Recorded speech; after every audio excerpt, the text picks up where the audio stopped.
ये कहानी है एक ऐसे योद्धा की जिनका जन्म किसी आम माँ के गर्भ से नहीं, एक दिव्य क्षत्रिय कुल में हुआ, जो स्वर्ग से आया वीर था, जिसका जीवन छोटा था और कीर्ति अनंत है, जो मायावी चक्रव्यूह को तोड़ गया पर मौत से हार कर भी अमर बन गया।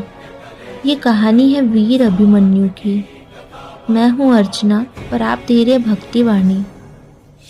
अभिमन्यु नाम ही काफ़ी है एक वीर गाथा के लिए।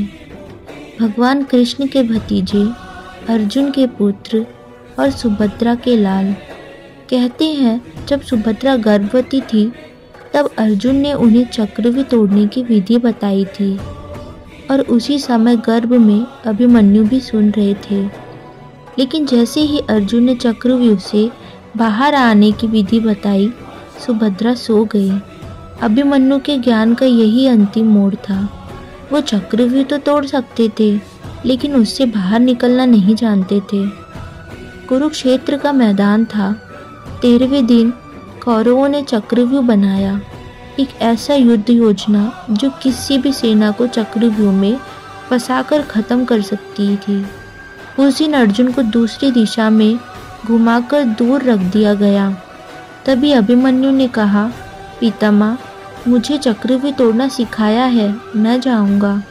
ये सुनकर युधिष्ठिर ने हाँ की और अभिमन्यु ने अपने सारथियों के साथ प्रवेश किया, पर अंदर जाकर उनके साथियों को वापस रोका गया और अभिमन्यु अकेला रह गया उस मायावी चक्र में।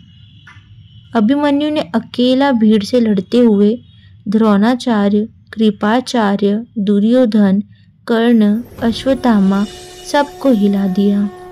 अपनी तलवार से चक्रव्यूह का एक एक द्वार तोड़ते गए, लेकिन अंत में बिना हथियार के कर्ण उनके पीठ पे वार किए। दुशासन के पुत्र ने उनका गदा से चीर दिया और वीर अभिमन्यु धरती पर गिर गए। न कभी पीछे हटेगा, न हार मानेगा। यही रहा वीर अभिमन्यु का संकल्प।